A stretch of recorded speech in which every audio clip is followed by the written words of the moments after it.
In Chapter 4, we will be sharing a range of health resources that are available within the guide to help a young person with additional needs become more aware of their own health needs.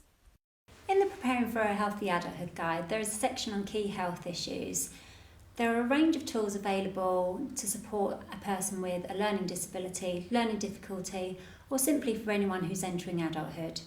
Hilary, can you tell us a bit more about some of these tools? Absolutely, yeah. So we talked earlier about annual health checks, and there's an annual health check Go Prepared guide, and this is a form that we really encourage people who support someone to work with them through this and fill it in each year before the annual health check. This helps the doctor really do a really thorough annual health check, and also helps us look at health as a 365-day-a-year activity, not 1 hour a year at the annual health check. So this steers you to all of the things that you could be working with to help someone with their health on the other 364 days that they're not at the GP. Everything on it is on our website, but it's also on the guide, this guide that we're here talking about, so it is all there. Here is a video recorded by Georgia and Chloe with more information about what is an annual health check. What is an annual health check?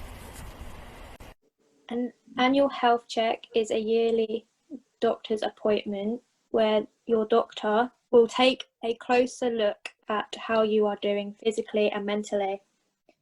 This is available for people ages 14 plus with learning disabilities from your GP surgery.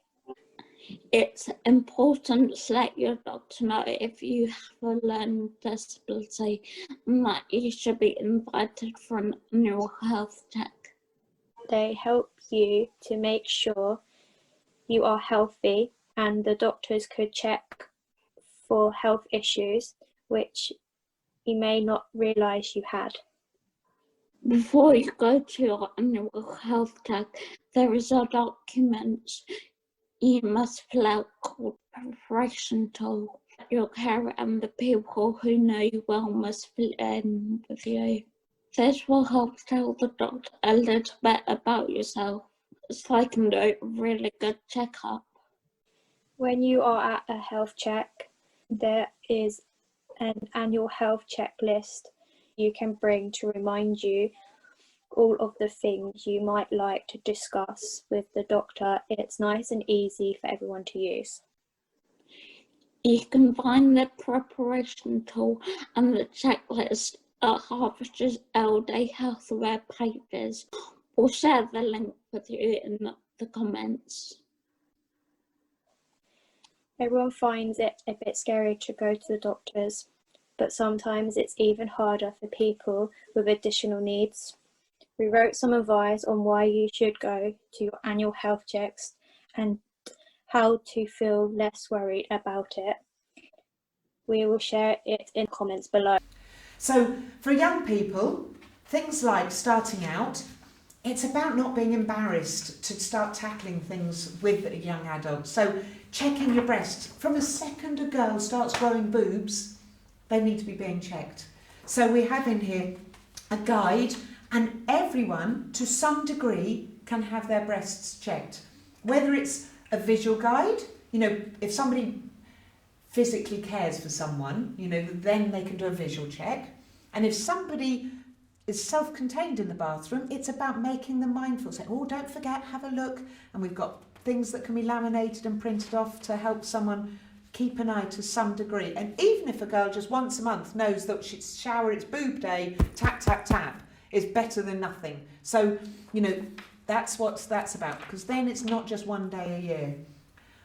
So in that, we need to be also very mindful of things like family history of breast cancer, making sure you tell a GP that, so when they enter adulthood, it's not lost, that information. People know if she's reluctant to receive this and they're making mental capacity decisions because she doesn't understand what process to go through, then it's about best interest decisions, and that's what that's about, because if somebody's got a family history, it's always going to be in their best interest to overcome barriers.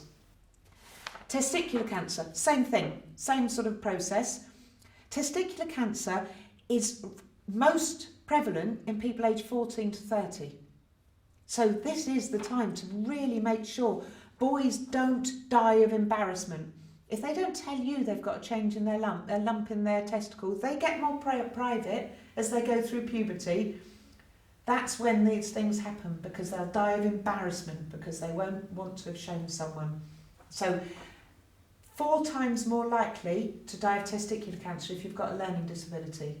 And that's because of not knowing, not looking out for signs, and it being too late, delayed diagnosis again. Then we've got a Know Your Poo guide. Constipation is very prevalent in people with learning disabilities, but I'm going to get Gavin to tell us a story on that in a minute. And then we've got the Know Your Wee guide. And this is something that really is so important, a really good example of why the annual health check Go Prepared guide is so important. Basically, we put this in because urinary tract infections are quite common in people with learning disabilities.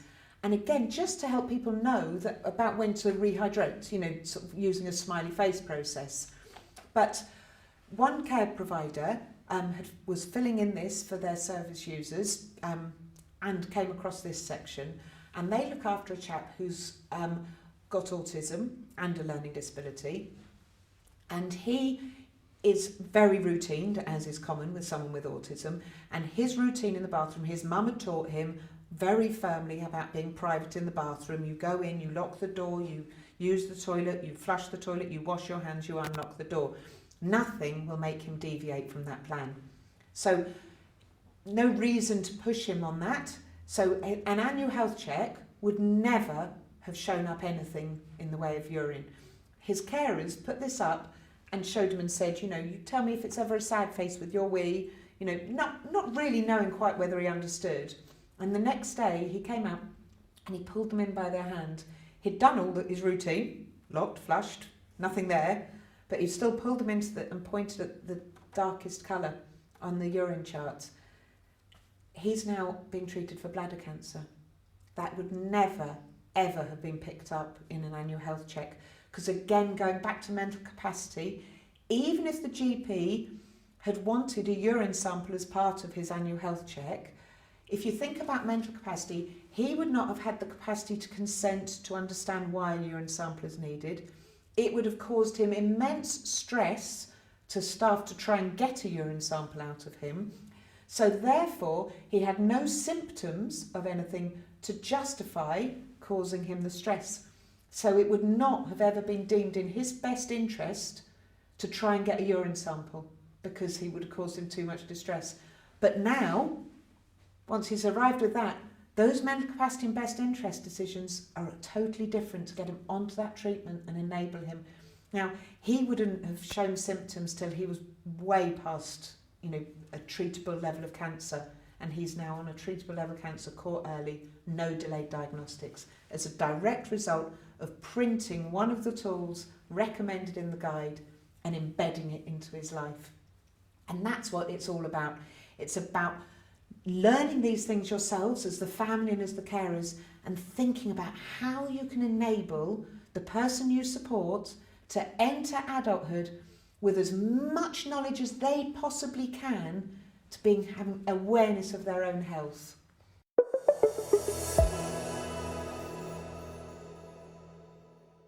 So Gavin, I've just been talking to Caroline about some of the tools that we've created. Yeah. And I thought it might be helpful to people to hear some of your examples or your experience of this. Yeah. So first of all, I was telling her about the Know Your Testicles guide, or Know Your Balls, as we call it, the Know Your Balls guide. Yeah. So, you know, from your perspective as a teenager, who, and, you know, because obviously it wasn't that long ago for you, that memory of going through puberty, and if, you know, after that, if knowing that sort of thing. Going through puberty as someone with a learning disability, it was good and it was difficult at the same time. I think it was difficult because you could easily get embarrassed. And I think for a lot of people my age at that time, it was a very embarrassing, confusing time. And luckily, I had a very open-minded mother who was able to talk to me about things. And I knew that if I came home and we had done a thing, you know, talking about your balls at school, I'd come home and say, you know, Mum, we've been talking about my balls, I've got some questions for you, and then we could talk about that. So I knew that she said, anytime to me, if you ever find anything weird with your balls or anything like that, talk to me, we can go to the doctors and we can get it checked out. Don't ever feel worried about talking to me about that. So I always knew a lot of other my friends, they probably wouldn't have talked to their parents just because of that embarrassment and that worried and So it's things. about an open door, isn't it? It is, Yeah, it is. And I think really powerful is we know from our work that constipation is one of the causes of death, and it is people, people associate it with people who've got a lot of physical disabilities, but actually again it's about education, isn't it? About knowing about what is a healthy poo, and we've got the Know Your Poo guide, haven't we? The Bristol chart, with the Bristol stool chart, which is, so just me to explain before we start, because people might not know the Bristol stool chart. The Bristol stool chart is a numbered chart, 1 to 8, is it, I think, or 1 to 7, and it's going from diarrhea through to severe constipation, and it's about knowing what number your poo is and what's a healthy poo. Do you want to tell about how you learned them through this? Yes, so a couple of years ago I was getting chronic stomach pains, and I mean the stomach pains were very, very painful, and I went to my doctor about it, and he said to me, one of the first things he said to me was, are you pooing okay? And I said, yeah, I'm pooing fine, I'm absolutely pooing fine. So ended up having some tests, and I went and ended up seeing a consultant at the hospital who asked me the same thing, how's your poo? And I said, yeah, my poo's fine. In my mind, I was like, why on earth do they keep talking about my poo? I'm pooing absolutely fine. Anyway, I was at work one day, and we went to a Bristol stool chart conference, and they brought this chart out at this conference, and I remember looking at it, and I was thinking when I was looking at it, wow, okay, that's actually what I poo, because obviously I had some idea what my poo looked like, and when I looked at this chart, I realised that it wasn't a healthy poo. It was actually, categorised as one of the most unhealthy poos. So I went back to my doctor that same day and said to him, when you've been asking me about my poo, well, my poo looks like this. And I was just able to show him, like, it looks like this. And he said, yes, that is quite bad constipation. We need to get it fixed quite quickly. Because the other thing is, isn't it, that people don't realise that diarrhea can be a sign of constipation. Because you were suffering from that as well, weren't you? I was having lots of different, it was, sometimes diarrhea, sometimes little lumps. But to me, it was just poo. Yeah. It was just poo. I had no idea what having a healthy poo and not having a healthy poo was like. Yeah, and it's just one of those stupid things that people can die of embarrassment, can't they? Definitely. And if people are going, oh, I don't want to talk about poo. Knowing what your poo should look like is such a simple thing to staying healthy, isn't it? Yeah. The same as the wee. It saved my life talking about it, and it will save others. And I think the only reason it saved my life is because I've been taught not to be embarrassed or feel embarrassed when it comes to things like that. Thanks, Gavin.